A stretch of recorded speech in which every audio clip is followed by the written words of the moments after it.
Hi, everyone. This is Jacqui Cooper with CryptoMom2 Talk Show, and I want to welcome everyone back to this episode and definitely remind you to like and subscribe so you can see more of the conversations that are about to drop. Today, I have on someone who is a close friend of mine that I've been talking to for a while now in this blockchain space. And we recently both came back from the NFT Expoverse conference in Los Angeles, and she's doing a lot of things globally around the world. I'm going to be bouncing over to her in a quick second. For those of you that are new to Crypto Mom 2, I want to welcome you and share a little bit about my background so you have an understanding as to why I started and where I am now. I have had a diverse career path. My background started off in law. I'm still doing consulting, but I'm also a special educator, and I'm also obviously a mom because of the Crypto Mom 2. I believe full-heartedly that the blockchain is a wonderful career path for so many people, both now as well as in the future. And so that's why I started to explore it, because I was curious about the technology and about the potential. And as I started interviewing people from all parts of the world, I realized there was so much going on. And so I've been taking a deep dive into it, from NFTs to Bitcoin mining, to the metaverse, to marketing, businesses. There's the tax accounting. There's so much going on, and it's really hard to know it all, which is why there are different people who are in the field and they are in the know, and that's why I have special guests on. So also a quick thing that I just recently did, I guess it was back in the spring, I wrote a book called the Bitcoin Cinderella. So we'll be talking more about that, and that has opened up my eyes as to how do I educate others about what's going on. And so with that being said, I want to welcome my guest, May. How are you doing today? I'm good. Thank you so much for having me. Yeah, I always love talking to women in the blockchain, and especially, thought leaders like yourself, because you've been doing a lot. For those that don't know, May and I've had more than one conversation. And if you haven't listened to our past episodes, I'm going to ask you to kind of share more about the project that you're working on and a little bit about your background, because your own personal story is inspiring as well. Thank you. Hi, everyone. Super excited to be here and be able to share my story and what I'm working on CryptoMom 2. A little bit about myself. I am the co-founder and president of MBD Financials, and we are developing a completely decentralized, photorealistic metaverse business district. And what we're developing is a mixed reality metaverse business district by combining virtual reality with the decentralization of blockchain technology. We're providing users with the means to monetize their online experiences. So it's an opportunity for individuals as well as communities, businesses, charitable organizations to thrive in a decentralized world where equitable services are readily available. Um, So so yeah, you've said a lot, and so for some that might not know, um, what is a metaverse? What would be a business district? Let's kind of break it down a little bit, because there are going to be those that are very savvy on who are listening, but then those that are kind of new to this whole area. of course. So the metaverse, as I would like to explain it, it's a virtual environment where people are fully immersed in the environment, are able to communicate. The social aspect is there, and as well as be able to perform day-to-day activities. So it's bridging the gap between the virtual world as well as the real world, and bringing it into more of a monetization aspect. And photorealistic, I know that that was something that you mentioned, and I know that you have shown me a few things that make it very interesting. But explain exactly what that might mean. Absolutely. So photorealism is basically where it's the same as real world. So it's in very high quality, very highly pixels attached to it, where we're able to real-time rendering. So what it means is the actions that are played out in the real world, we're able to create a digital twin of those specific, whether it's buildings or whether it's people or whether it's objects, we're able to create that in a virtual environment. So what you see in a real world is a twin of what you would see in the digital world.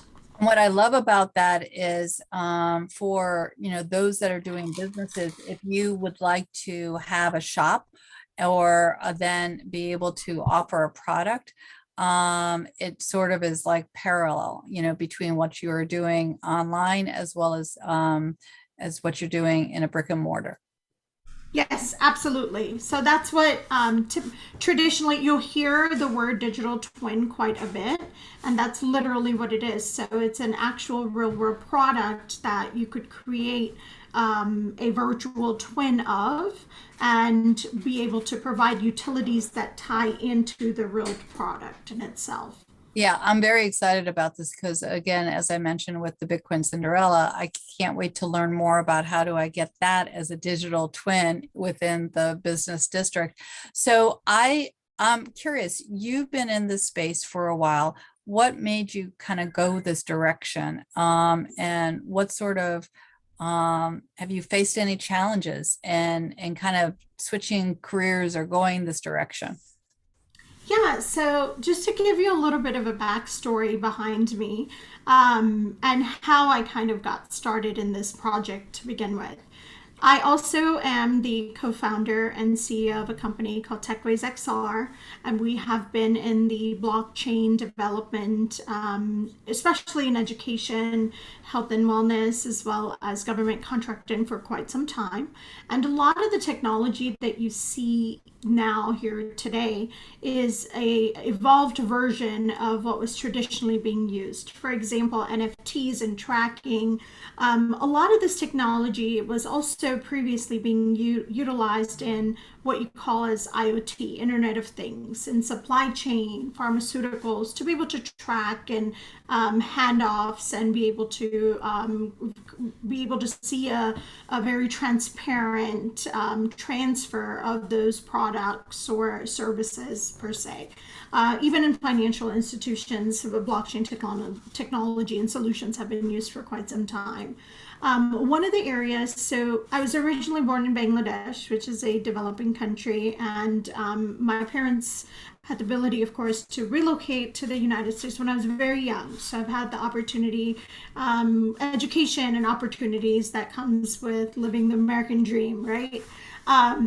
So traditionally with that, I've also owned other businesses where it's always has a social impact piece behind it to do good for others at the same time. So I'm a part of a lot of these organizations where we focus on educating women and children in developing countries, especially in countries like India, Ghana, Nigeria, and within Africa and Southeast Asia. And what I've learned is a lot of times it's the cycle of inherited poverty. So it exists even in the United States alone, right? So your entire ecosystem and the way you're raised is based off of what the community you live in and the resources available to you.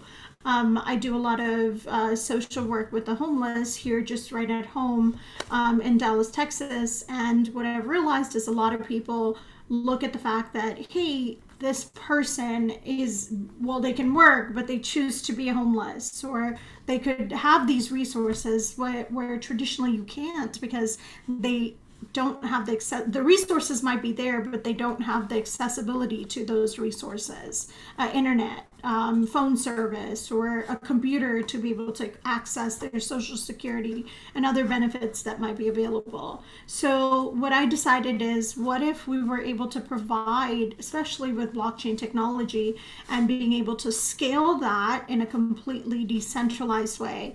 And decentralization means where it's for the people, by the people. And there's no central control over the solutions or the project or the finances. That's that's where cryptocurrency kind of comes in. So highly believe in decentralization because it cuts out the middleman, governments who aren't able to provide these resources. So I decided to create MBD Financials, where individuals are empowered to be able to we become a disruptor to inherited poverty, and individuals are given the opportunity to change their financial ecosystem from working, learning, to being able to earn in a completely virtualized, borderless environment. So, for your projects, they're existing, but they're also new.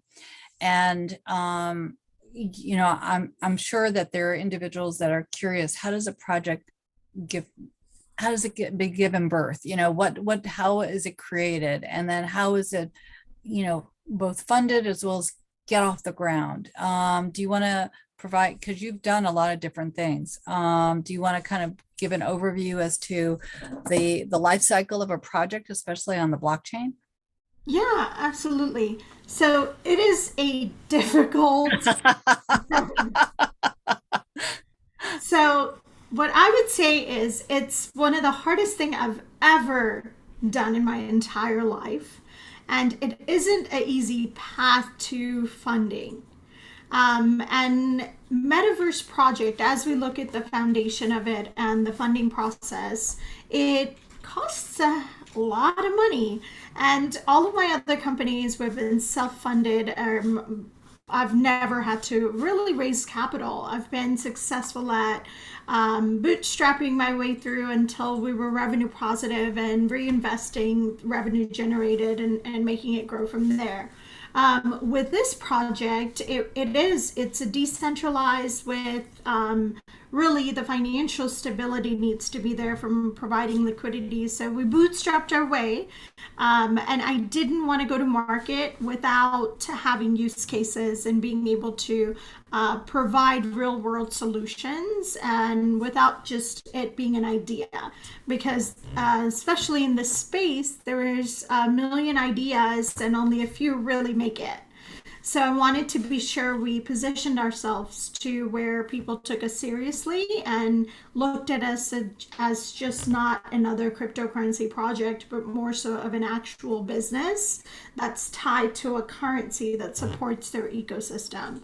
So we started with that, growing our team and really just bootstrapping our way on creating the tokenomics that best fit the project in itself, developing a foundational ground for the project.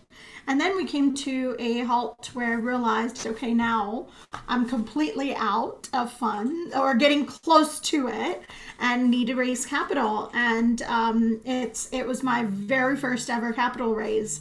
And as we determined what we really needed to raise and the pathway through, I'll tell you, it's not just easy. One, it's a very clicky industry. You have to know people, and usually projects that have been funded before or other founders that come from successful raises previously tend to get the raises that much quicker.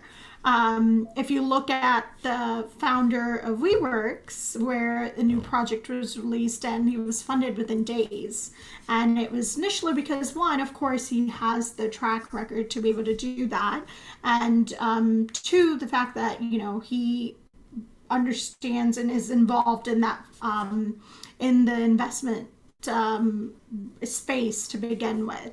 So I had to figure out, and it's a lonely world, especially being a female, where less than 2% are fully funded, where it's female founders are funded. And especially in our space, it's we're a rare breed.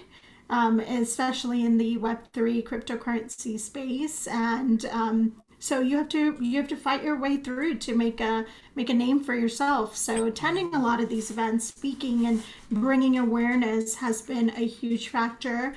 And everyone tells me that it's an amazing achievement, especially while the market scares and inflation and everything's kind of going on. That the projects that really get funded have a huge value. So 4 months in 5 months, going on fifth month, I was able to secure 10 million in funding. That's wonderful. That's wonderful. And now you've made certain decisions too about where to have the home of your business. And so initially Singapore, I think you had said, and then you're looking at moving. What kind of factors came into your thought process for deciding where you wanted to have the business kind of be housed? Absolutely. So we were initially, we still are registered in Singapore, and we're looking to relocate our organization to Dubai. And one of the main reasons being a lot of people ask, why not the United States? Well, the reasons being is we haven't really honed down on regulations just yet. And our regulations tend to take a lot longer to, especially, I mean, which is great because it's democratized. But when it comes to, it's the same concept, lobbying and based off of, where is the company's future going to be if you follow the regulations now, and the entire company structure and the services provided needs to completely change 3, 4, 5 years from now. We see a lot of projects, like a lot of the issues that are starting to kind of surface, whether you're a securities token, whether you're not, and what did you do 10 years ago or 8 years ago, where Coinbase, a lot of issues we've seen recently, or even Celsius and others that will come up. So it just kind of feels like for the crypto industry, it tends to be more of a witch hunt type of, environment. Yeah. So more and more companies are looking at other locations where it is crypto friendly, where innovation is actually supported and incentivized for businesses and organizations to come in and flourish within that market. And Dubai being one of the leaders in that industry. Even Singapore is starting to kind of narrow down their regulation, but what Dubai decided to do was just hit it right from the very beginning and set those regulations, and they have one of the best tax laws globally, and it's a lot easier. So the more simplified the processes are, the easier for adoption, whether you're from a consumer side or whether you're from the creator side. I would agree with that. I do just want to mention really briefly, the shows are not financial advice. You have to invest at your own risk. This is not also legal advice. It's all educational. But I know I was doing a show with an accountant, and we were talking about crypto and taxation, and this also deals with digital assets. And the IRS actually, they can decide retroactively, if they change the rule, that they can look back a few years, which means then that you might owe money for things that at that point in time was fine and legal. And to me, that seemed ridiculous. I mean, I'm all about transparency, all about paying taxes. But if you're doing something correct in that year that you file your taxes and you go forward, you don't expect that that 3 years down the road, the IRS is going to say, well, now it's not. So I understand why you decided to kind of look at a location that has more clarity, for planning purposes, for development, that type of thing, because it's hard to stop and go, it just, that from a business perspective, that just doesn't make sense. So yeah, I definitely understand what you're saying about that. And even from a solutions perspective, everything is built on the blockchain via smart contracts. Yeah. And all of our products are created and coded a certain way from the very beginning to offer these solutions. This is what we do as a business, and this is the service that we offer to go completely full 360 and change various solutions from it is building out an entirely new product. So a lot of this investment money that comes in goes towards, majority of it will go towards the development of our solutions and our product, without knowing if we really, there isn't any type of regulation to allow us to know, hey, are we following the rules, or are we in the gray area? Can we build it out this way? And I think that's a major concern for any projects that are coming up, and looking at other countries as solutions that are ahead of the game. Yeah, and I like the fact that you use the word solution, because that's exactly what the blockchain, has been developed for, is to take a look at information, whether the information is personal information or currency side. I mean, there's a lot of solutions that the blockchain and companies like yours have the ability to do. So for those that are not aware of the diversity of what the blockchain can do, it's important for, again, to do research and, hop on various of the talk shows that I've done. But, people are using it to transfer healthcare information privately, to have real estate titles and everything be housed and secured. I mean, when you think about where they're, with countries that have weather catastrophes, if those records are saved on the blockchain, then if a physical record is destroyed, it won't matter, because it still is digitally secure and can then be referred back to. And so that, is really important in many parts of the world, just from that basic perspective too. Absolutely. And one of the things that I want to kind of highlight is the fact that when I mentioned a lot of these solutions already exist, Yeah. but people, it's just the verbiage, or the way it's evolved from the initial solution, and what really creates a lot of the questions and fear amongst individuals that aren't aware of what it is, right? So a lot of education needs to go behind it, because I think people are very intimidated because of how fast this industry is moving. When you look at decentralization, and I've spoken in certain panels regarding this, and kind of brought it up even months ago, is the fact that when you think of decentralization of healthcare, and of course now lobbyists would come out and say, absolutely not, this is the worst thing you could do, but it already exists. So Medicare is actually a decentralized healthcare system in itself. Yeah. Due to the fact that you as a patient are able to take that information and carry it to the next provider. So they allow you to have access to that data. But privatized insurances, and just for private individuals, you're not. And it specifically, a lot has to do with, of course, insurance companies and a lot of the softwares, for example, your EMRs, EHRs, all of the health reforms, HIPAA compliancy, all of that tied into this entire business and monetization ecosystem, where everybody else makes money except you, who might not even get the best healthcare needed. And you're still paying out of pocket and continue, whether it's through insurance and other solutions, due to the high cost of all of the software and back end systems that are technically not even required. So a lot of these solutions already exist. It's just bringing to light that people could have full power over their data, over their life and their entire ecosystem, without having someone else control it. So you've talked about your global travels. Where do you see the blockchain helping both countries that are industrialized like the United States and those countries, as well as countries that are just coming up the ranks and need help and support? How do you see the blockchain helping those countries?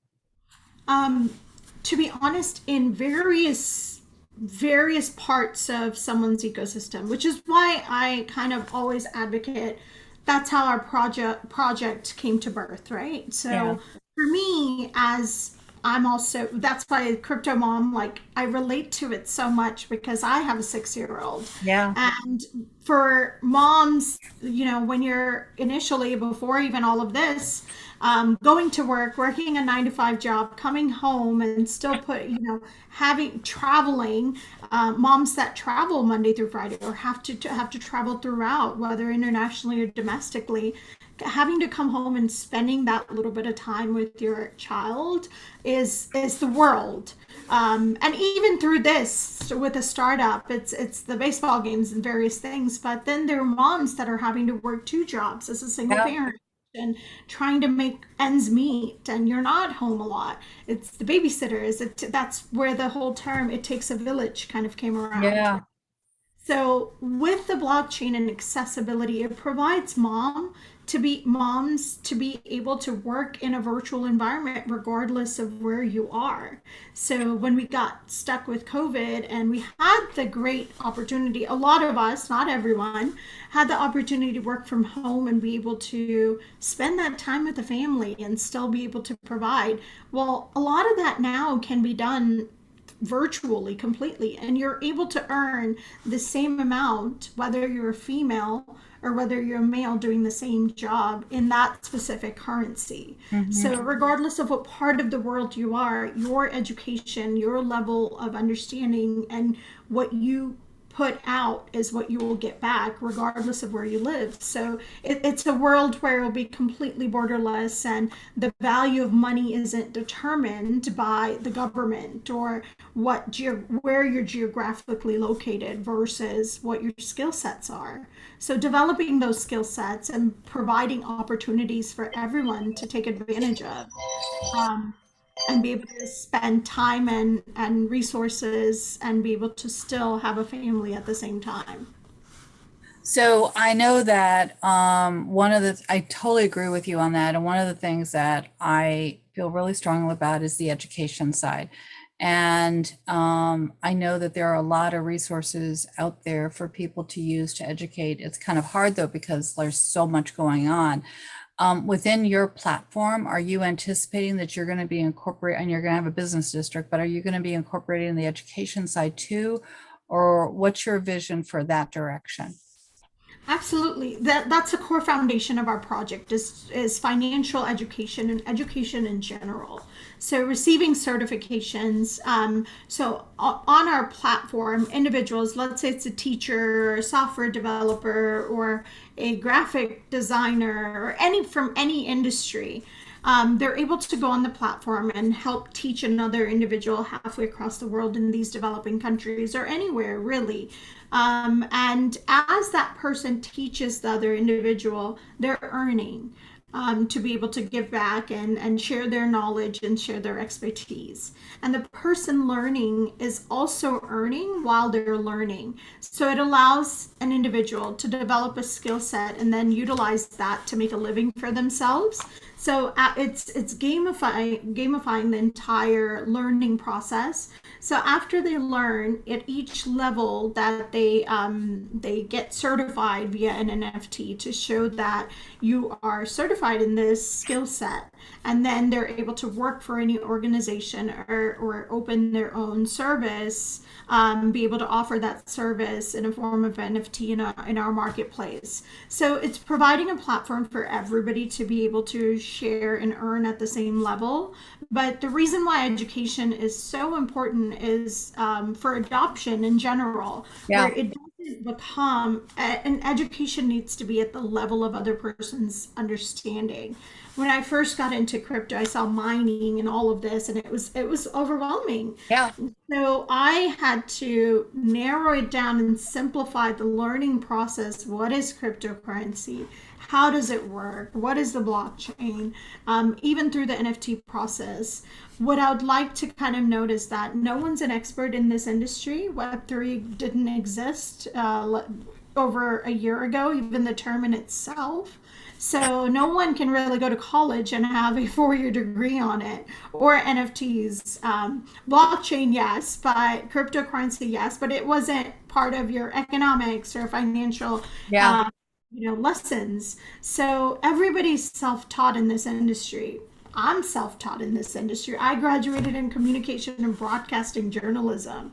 So I don't come from that. But I spend anywhere between 2 to 3 hours a day just kind of keeping up and learning about what else is out there because it's evolving so quickly. So at some point, we're all going to have to slow down for mass adoption.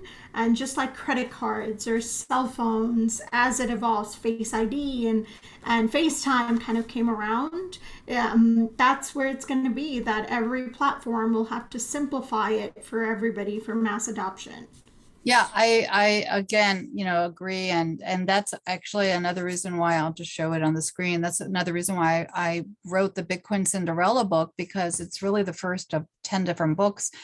But I realized there wasn't anything that was family friendly that could incorporate within a story some of the tech terms that people could then start to learn and then access the resources online.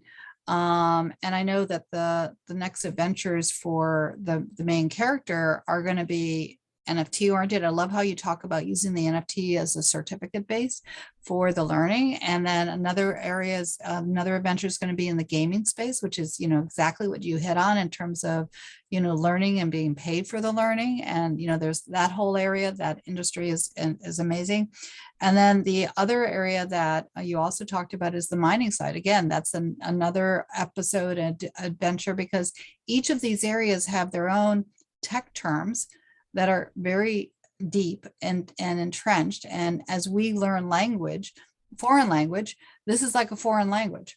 And talking about foreign languages, the book is also right now translated into Spanish.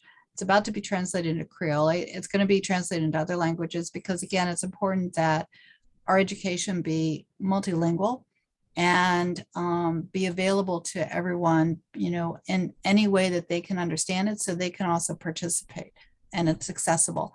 And as a special educator, I'm really aware of different learning styles and the fact that it's not just how I learn, it's how someone else learns. So it's important to kind of diversify the education so everyone can be part of it. Like you said, the mass adoption.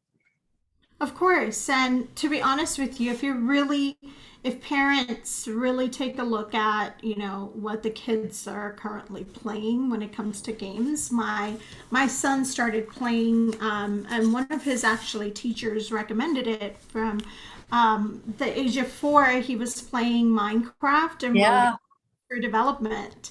And if you really look at what they're playing, and I play with, that's how we kind of connect, play games together. And even when I'm away, that's our thing, where I'll pop in one of the simulating games, and we'll play it together. And it really is Web3 and the entire blockchain cryptocurrency based environment, where they're rewarded with coins, Roblox, and Minecraft bucks, for activities they complete or tasks they complete.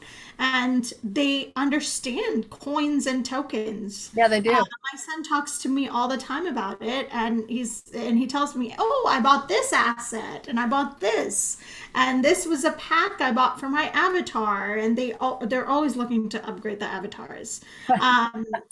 So it's a way to incentivize children. And imagine if, instead of me buying those roadblocks, because he comes to me for roadblocks all the time, where he could actually earn and monetize that and be able to put it somewhere and see it grow, or even to have a college fund based off of just gaming, where the value or the fiat or the tokens in itself is deposited into account where it's growing, and they're able to use it for college and various things. And even when you look at Web3, it seems to be very intimidating. And I explained it to someone one time, and they're like, "Oh, that was so simple." All it is just tokenized reward system. When you go to the grocery store, you put your phone number in. They're collecting the data, but you get points for you're rewarded with points. Ulta, makeup store, Sephora, even gas station. We go to the same grocery store all the time because of those points and discounts. it's the same thing in a Web3 space. So instead of just points where you redeem it for other products, you're actually rewarded with tokens, which you could redeem it for money, for fiat. And all it is being able to, there are, of course, other sectors to it, but it's the same concept. And NFTs are digital receipts. When e-commerce came out, being able to track that and track a purchase, I mean, that you could do now through like tracking processes. So it's that Yeah. same concept, just being evolved into harder words and with added innovation to it. Yeah, I agree with you. So, any last minute thoughts that you want to share with everyone who's listening? Because I know we're going to have more than one conversation, as your business and as the various projects that you're working on kind of evolve and are launched. But any last minute thoughts that you want to share? Yeah, what I'd like to say is don't get intimidated by this industry. This is such a lucrative industry. If you really put even 10 minutes just to read an article or if a project seems interesting, instead of putting it into a savings account, look at alternative ways of investing, but do the research yourself and understand what you're investing into because there's a lot of money to be made. And I feel like people are very intimidated by this industry, but this is the space where, especially for moms that are working so hard and trust me, putting it into a savings account doesn't give you a high APY back, and especially where the market is. Whether it's a fund you want to put it into to be able to buy your next home or various things like that, this is the new form. This is where the future is. So it's better to get in early and start educating yourself because if you find the right information and slowly start reading on it, you'll be surprised how much more information, how much more awareness you'll have and understand it a lot better. Yeah, I would definitely agree with that. There's two caveats that I would say. Never put money in when you are not, which you can't lose. Again, you always have to be aware that there's highs and lows in this area. So be willing to risk it if you decide that you're going to go that route. But however, just like you said, this is a business area and an investment area. And so definitely do your research because there's a lot of potential. But it's like anything else, you have to know it. And then the other thing is, again, being a lawyer, and reach out to me. I'm happy to talk to you about this. It is important to have a will. It's important to have an estate plan because if you are doing any investment on the blockchain, have any digital assets, any crypto, it's important that your family know about it because otherwise you are putting your time and energy and resources into something that they won't know how to access. And then everything that you did is for naught. So if you have any questions about that, reach out to me. I'm happy to talk to you about that. I'm going to make sure that the links to May and her projects are embedded below. So that way you can reach out to her. And if you have questions for me as well. Again, I appreciate everyone being on. Be kind to yourself, be kind to others. We're all connected. We're all one world and we're also interconnected, especially now with the blockchain. Talk to you later, guys. Bye.